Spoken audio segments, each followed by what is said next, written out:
YouTube के bell icon को बजाना ना भूलें हमारे लेटेस्ट अपडेट्स के लिए। Good afternoon. Let me start by previewing some of the President's plans for the rest of the week. Tomorrow he will travel to H&K Equipment Company near Pittsburgh, Pennsylvania. H&K began as a small family business a half century ago. 2017 was the best year in company history, which they credit to the President's pro-jobs, pro-worker, pro-growth economic agenda. Thanks to the passage of the Trump tax cuts, H&K will now be able to expense 100% of the investments they make in new equipment in the same year they buy it. According to H&K, this means their investments back into the company will be 50% higher than this last year. That means millions of dollars will be invested in growing their business rather than propping up the bloated government in Washington. When they buy more trucks and equipment for their rental fleet, they hire more technicians to service them, buy more service vehicles to transport those techs from customer site to customer site, and buy more parts from their suppliers to keep the rental fleet running. All of this economic activity, spurred by the tax bill, will result in more jobs, higher wages, and a brighter future. The President looks forward to spending time with some of the workers who are reaping the benefits of the tax cuts and reforms, and we know this is just the beginning. On Friday, we're excited to announce that the President will become the first sitting president to address the March for Life from the White House live via satellite. This will take place from the Rose Garden. The President is committed to protecting the life of the unborn, and he is excited to be part of this historic event. Now we have a guest here with us today from the Department of Justice. Ed O'Callahan is here to discuss the Section 11 report, which was released yesterday by the Department of Justice and the Department of Homeland Security. I won't steal Mr. O'Callahan's thunder, but this report highlights the urgent need for Congress to adopt the immigration reforms identified in the administration's priorities. I'll bring him up now so he can make a statement, answer a couple of questions, and as usual, I know you will all be on your best behavior and ask him questions on this topic only, and then I will be happy to come back up and answer other questions on News of the Day. Ed?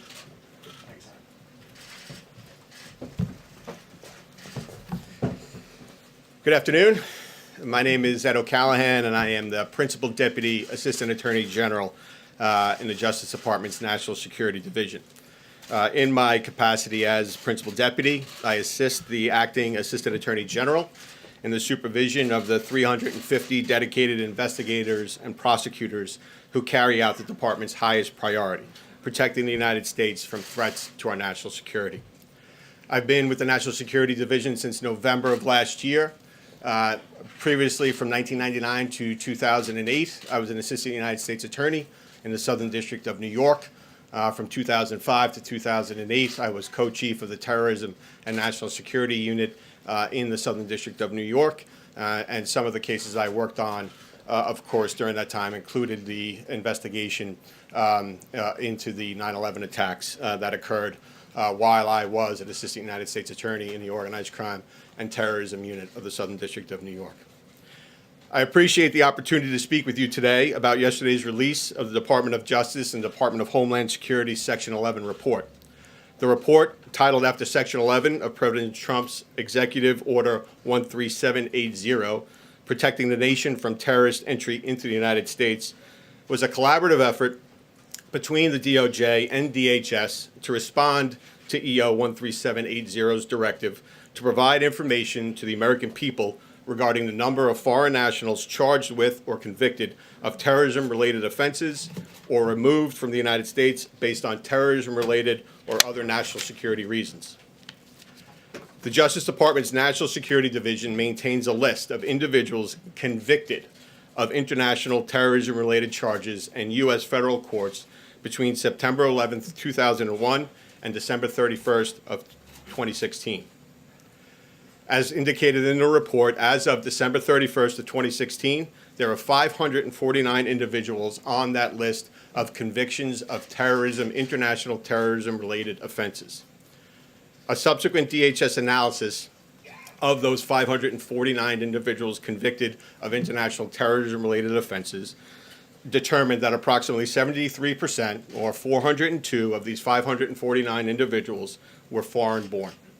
A further breakdown of the U.S. citizenship status of these individuals at the time of their respective convictions shows that 254 were not United States citizens, 148 were foreign-born, naturalized, and received U.S. citizenship, and 147 were citizens, U.S. citizens by birth. I'll point out that one of the cases that's highlighted in the Section 11 report refers to a defendant who we convicted in the Southern District of New York named Uzair Paracha. Mr. Paracha came into the United States, I believe, in 1980 as a family member of a legal permanent resident. Mr. Paracha was ultimately convicted of providing material support to Al-Qaeda. It's a case that I supervised when I was chief of the terrorism unit in the Southern District of New York. The evidence in that trial showed that Mr. Paracha attempted to assist other individuals who were affiliated with Al-Qaeda to try to enter the United States based on false statements in immigration documents.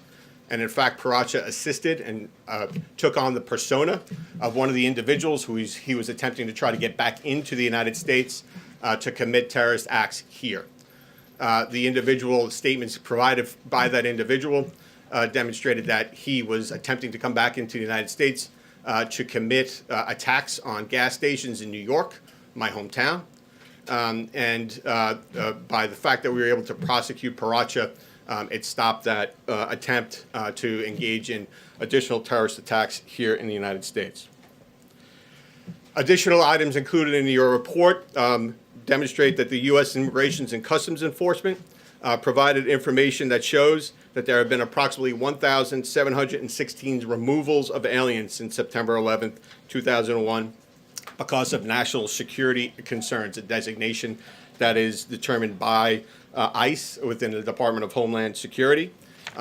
Obviously, there are certain times where, although there are national security concerns about foreign-born individuals who are in the United States, a federal prosecution for one reason or another is not the suitable way to go about dealing with the threat posed by that individual. So the immigration authorities have other tools at their disposal, one of them being the removal tool, which is cited by ICE in the Section 11 report. It is the case that the threats to our national security are not showing any signs of relenting. In fiscal year 2017 alone, DHS encountered 2,554 individuals on terrorist watch lists, formerly known as the FBI's terrorist screening database. Those individuals were, of course, attempting to get into the United States. Additional important statistics provided by DHS and documented in the report include the fact that between October 1st, 2011 and September 30th, 2017, a total of 355,345 non-citizen offenders were administratively arrested after previously being convicted of an aggravated felony or two or more crimes, each punishable by more than 1 year, a regular felony. During that same time period, according to DHS, 372,098 non-citizen offenders were removed from the United States after conviction of an aggravated felony or two or more felonies.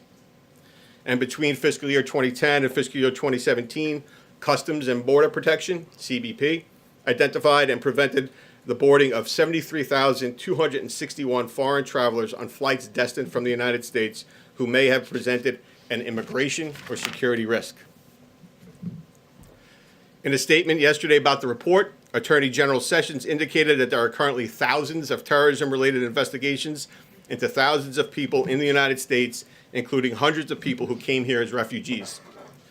In addition, citing surveys previously commissioned by DOJ components, the report noted that there are an estimated 23 to 27 honor killings every year in the United States, and that there are an estimated approximately 500,000 women and girls in the United States at risk of undergoing the abhorrent practice of female genital mutilation. In October of last year, the Trump administration laid out a series of immigration policy objectives to ensure safe and lawful admission to the United States, defend the safety and security of our country, and to protect American workers and taxpayers. There are three pillars to this immigration policy: border security, immigration enforcement, and a merit-based immigration system.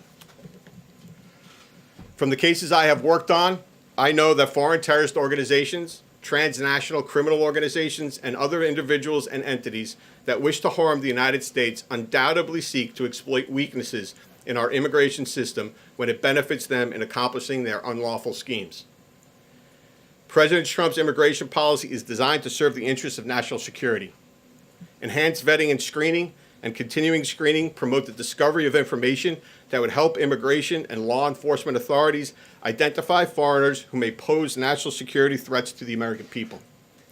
Rather than basing admission decisions on programs that lack accountability, like diversity visa lotteries and extended family chain migration, adopting a merit-based system rewards skills and qualities that include, but are not limited to, education, English language proficiency or fluency, and/or job skills. As a prosecutor tasked with protecting our nation's security, I know some of our cases have involved exploitation of vulnerabilities in our current immigration system. The Attorney General is committed to restoring law and order in our immigration system so that we can address and work to eliminate the vulnerabilities that can be exploited by those seeking to undermine our public safety. Those are my brief remarks. I'm happy to take some questions. Sir, in the middle. Thank you. Do you find it alarming that more than 25% of people convicted of international terrorism-related charges were natural-born U.S. citizens, and what is the administration doing to address that issue? So the Department of Justice's enforcement of the international terrorism laws are focused on the conduct that is found to be committed by individuals, no matter where they're born.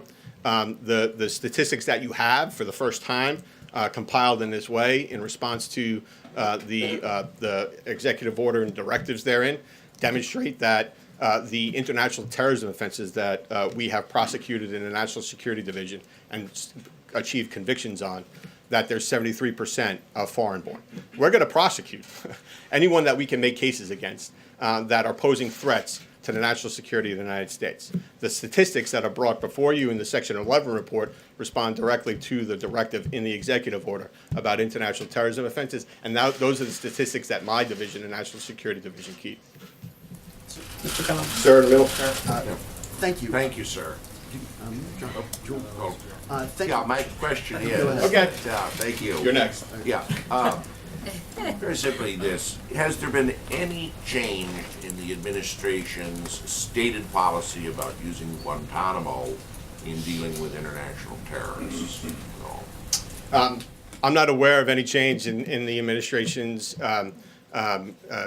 stated use of the Guantanamo. The administration is committed to enforcing our terrorism laws and any law that we can against anyone who will present harm or threats to the United States. There are considerations as to how any potential case may be addressed so that any threat that is posed by any individual is neutralized. The administration and Attorney General Sessions are committed to consider all options as to how we can neutralize any threats posed by anyone that may fall into a terrorism category. So Guantanamo is still going to be around for a while, and there's no plans to close it at all? I'm not aware of any administration plans with respect to Guantanamo. I can tell you it's still around. Sir. Thank you. I'm hoping you can explain some of your logic here a little further, because you talked about the immigration system and reforming the immigration system to protect Americans in the United States. But a lot of the crimes that you're using as examples to justify changing the immigration system are crimes that were attempted crimes or would have taken place outside the United States, people wanting to travel outside the United States to fight, providing support to fighters outside the United States. And I understand there's a nexus there with U.S. forces in those regions, but if the point is to reform the immigration system to protect Americans, can you provide more information, more statistics that show doing so would have prevented people from coming in who committed more crimes inside the United States? Do you have maybe better examples that fit what you're trying to say? So a few points to that. One is this is the first iteration of this report in response to the executive order's directives, and we, in working together with DHS, certainly expect to have more statistics and address some of the issues we weren't able to address in this initial report in future iterations of this report. In terms of the cases that are reported, I mean, if you do look at the cases, some of which are included in the Section 11 report, there are certainly cases that relate to conduct that has been committed in the United States, conduct that is in support of, for instance, Al-Qaeda or ISIS. So there are plenty of examples of conduct that was actually committed in the United States, which would, in the way that we define it, qualify as an international terrorism investigation because it relates to a foreign terrorist organization or terrorism conduct. So thirdly, I would say, of course, we're trying to prevent through any way we can, and the administration, of course, supports us. We're trying to prevent terrorist attacks. And so the most successful prosecution that I've ever been involved with are ones where we actually are able to stop it at a conspiratorial stage, so that there are individuals who clearly through their conduct and their activity and what they're saying are agreeing to commit a terrorist act in furtherance of the goals of a foreign terrorist organization. But we, in conjunction with our law enforcement partners, are able to prevent it, convict them, and then they'll be included in our international terrorism offenses. Sir, I'm just trying to figure out, and maybe I'm not understanding this, how preventing people from coming in who were conspiring, for instance, to go fight in Syria would have protected people in the United States. These are international terrorism crimes, and they weren't all planning attacks in the United States. They were planning things overseas. And you want to reform the immigration system, and it seems like the focus there should be on things that people did in the United States to people in the United States. So the administration immigration or reforms focus on getting more information, enhanced screening, enhanced vetting, more information, more agents, more officers asking more questions, more prosecutors prosecuting more cases. All of that, in conjunction with all the other national security efforts by the administration, will lead to a safer United States. I firmly believe that. I know that the fact that there are individuals here in the United States that are willing to, in support of ISIS-related philosophies, engage in and talk about engaging in committing acts here in the United States that we're able to prevent. I think that makes the American people safer, and I know the Trump administration does. Sir, given that the discussion today is focused on national security, which is your area, I'd like to ask about national security as it relates to the arrest recently of that ex-CIA agent, Mr. Lee. Can you talk about the significance of that arrest and why action was not taken against him sooner? So I will say that is a very important arrest, as demonstrated in the complaint that was unsealed related to that case. That former CIA officer retained classified information. As that case proceeds through the courts, I would expect that more information about the conduct that underlies those charges in the complaint will come out. But as of now, I'm just that case was investigated before I came to the National Security Division. It's an important case. It goes to illegal retention of classified information, and so he's going to be prosecuted to the full extent of the law. We'll take one last question. Can we do one more on the report? One last point. Yesterday, when the report was released, the White House put out a fact sheet that said it found that approximately 3 out of 4 individuals convicted of international terrorism-related charges in the time period studied are foreign-born individuals who entered the United States through our immigration system. My understanding was that those numbers that you cited to us included people who had been extradited here to face trial, which is to say they didn't enter through our immigration system. So my question is that correct? And if so, how many of the 3/4 were actually immigrants?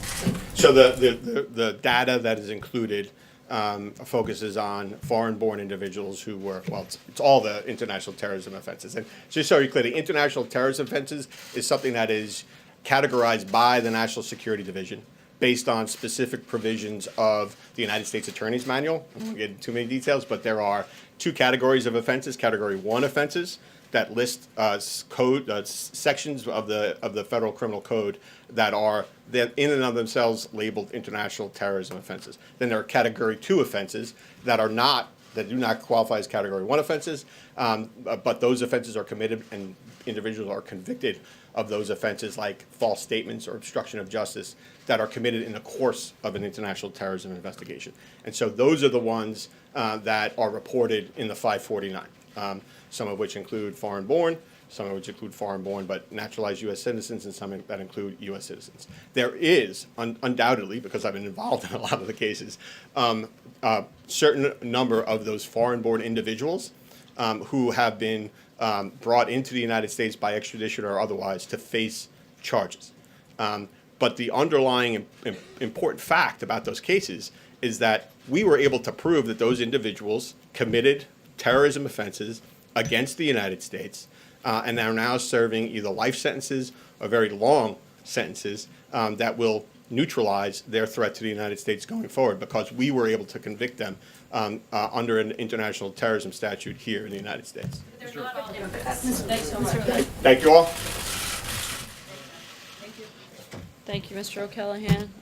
We'll save time and we'll jump straight into questions today. Sagar, go ahead. Great. Sarah, there have been some suggestions in the media today that the president does in fact suffer from heart disease, that his weight is larger than was indicated yesterday. Does the White House stand by Dr. Jackson's report? Absolutely. Dr. Jackson has been a White House physician for the last 12 years, trusted by Presidents Bush, President Obama, and now President Trump. He is the only doctor that has weighed in on this matter, that has actually examined the president. And so I think a doctor that has spent the amount of time with the president, as Dr. Jackson has, is not only the most qualified, but the only credible source when it comes to diagnosing any health concerns. And we support what he said yesterday 100%, that the president is in excellent health.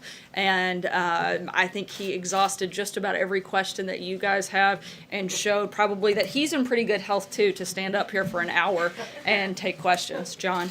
Not too long ago, Senator Jeff Flake of Arizona took the Senate floor to again denounce the president, this time likening him to Stalin in his approach toward the media, saying that he's inspired dictators the world over. This is of a pair with a statement from Senator John McCain, saying that the president should stop attacking the press.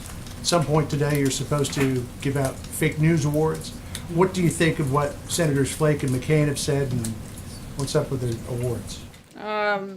In response to Senator Flake specifically, I found it quite interesting that he is coming out to attack this president, considering he's one that was recently defending an actually oppressive regime. He went to Cuba a few weeks ago and served as a mouthpiece for the oppressive Cuban government. He's not criticizing the president because he's against oppression. He's criticizing the president because he has terrible poll numbers. And he is, I think, looking for some attention. I think it's unfortunate.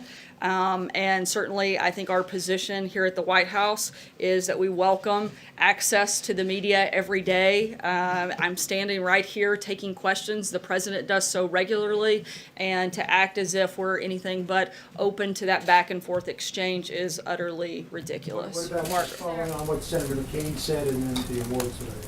I haven't had a chance to read all of what Senator McCain said. And the awards? We'll keep you guys posted. It'll be something later today, Margaret. We'll be looking for that. Sarah. I know you're all waiting to see if you are big winners, I'm sure. Indeed. There's been frustration from both Republicans and Democrats who were in the room yesterday with Steve Bannon when he was being asked about some of the claims that he's made about this administration and the president's family.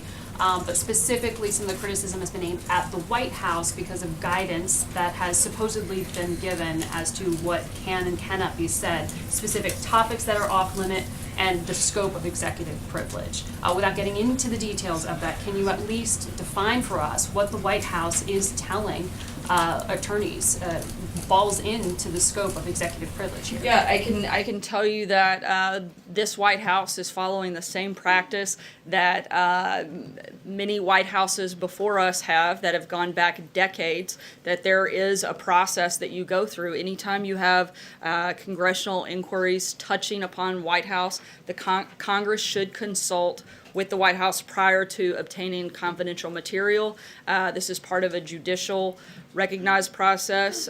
We want to follow through that. We've been fully cooperative with the ongoing investigations, and we're going to continue to do so. And we encourage the committees to work with us to find the appropriate accommodation in order to ensure Congress obtains all the information that they're looking for. But there's a process this works through, and it's not just isolated to this instance. Executive privilege is something that goes back decades because it's something that needs to be protected, whether it's during this administration or 20 years from now. We want to make sure we follow the process and the precedent, and that's all that's taking place here. The allegations that the scope of that executive privilege, not just the time in the administration, but time after and time during the transition, is broader than it has been in past administrations. I can't Is that speak to the accurate? details of that. I can simply talk about the process and that we're following the same process and past practice of previous And administrations. are there alternate categories that the White House? Again, I is can't get interested in? into the details. I can only discuss the process. Ashley? Thank you. Following on that question, there's a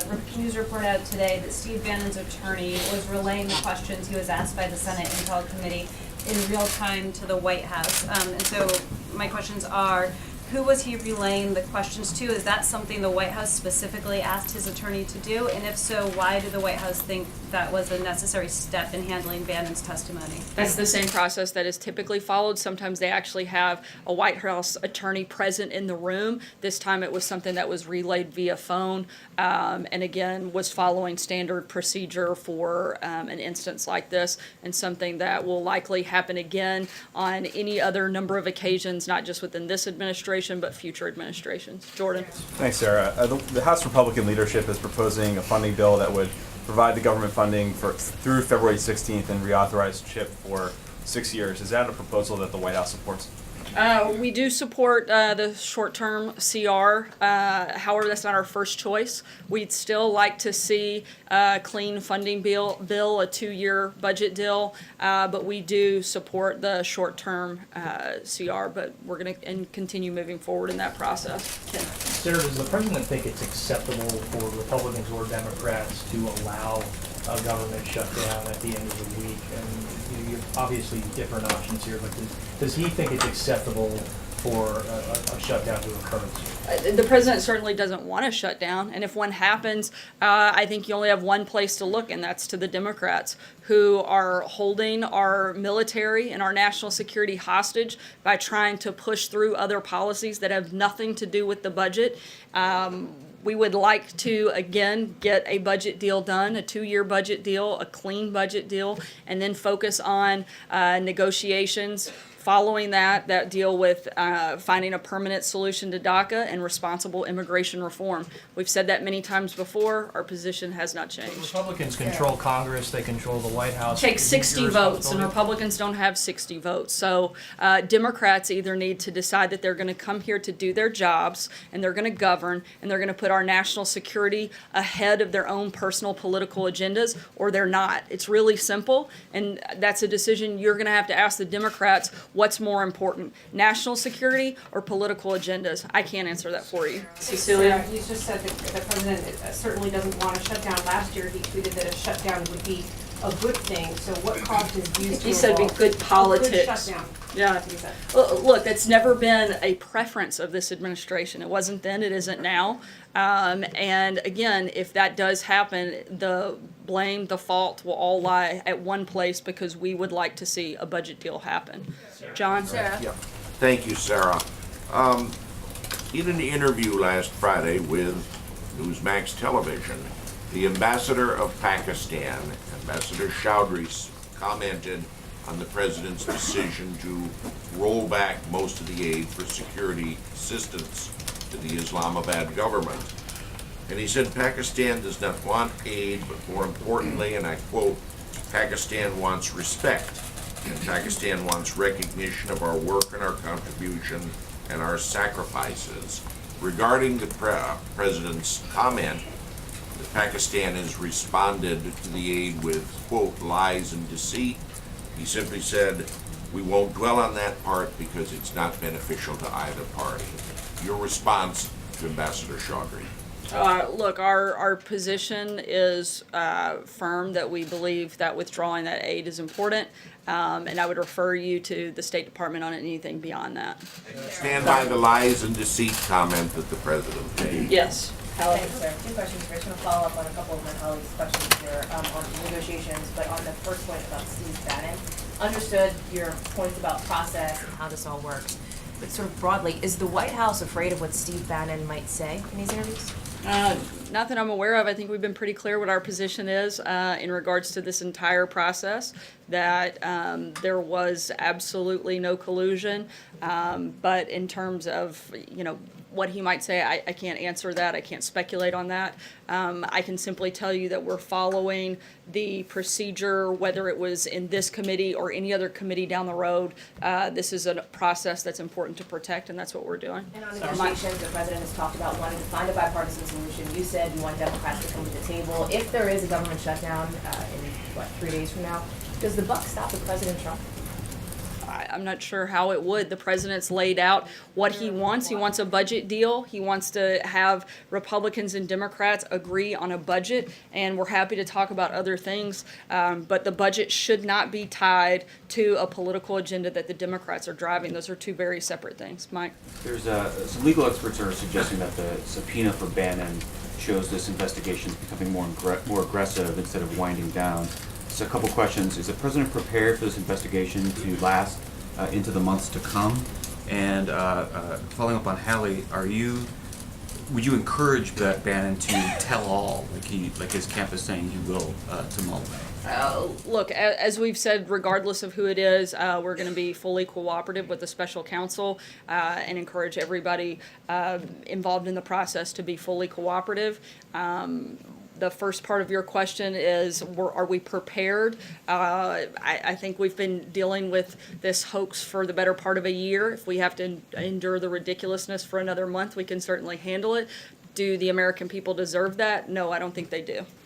Stephen. In the interest of clarity, you've spoken of how the White House counsel's office has been involved in this process up on the Hill. Has the White House, to this point, actually asserted executive privilege, or are you talking about the potential? I'm talking about the process. I can't go any further than that. Quick question on the CR. You speak of how the president would like to see a short-term CR passed. Is he going to lean on the fellow Republicans who are in the House Freedom Caucus to see to it that they vote for it? Like I just said, we support the short-term CR. Our preference is the longer 2-year budget deal, but we support the short-term. So the answer would be yes, that he will encourage the House Freedom Caucus to vote for it? Yes, like I said, we support the short-term and think it is certainly better than not having that and having a government shutdown as the alternative.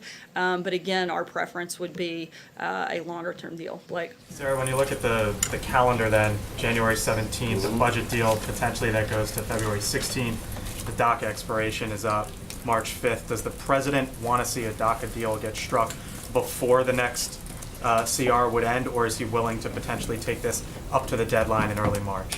Look, I think what we'd like to see happen is let's make a budget deal by Friday, and then let's come back to work aggressively on Monday and make a deal on DACA and responsible immigration reform.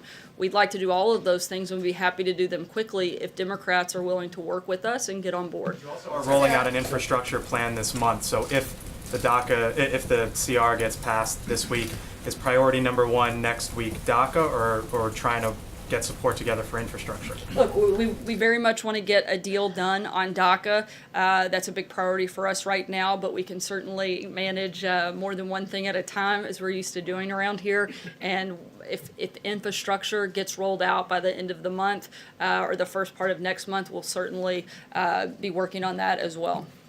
Kristen. Sarah, thank you. This weekend, President Trump planning to go to Florida and apparently some celebrations for the 1-year anniversary of his inauguration.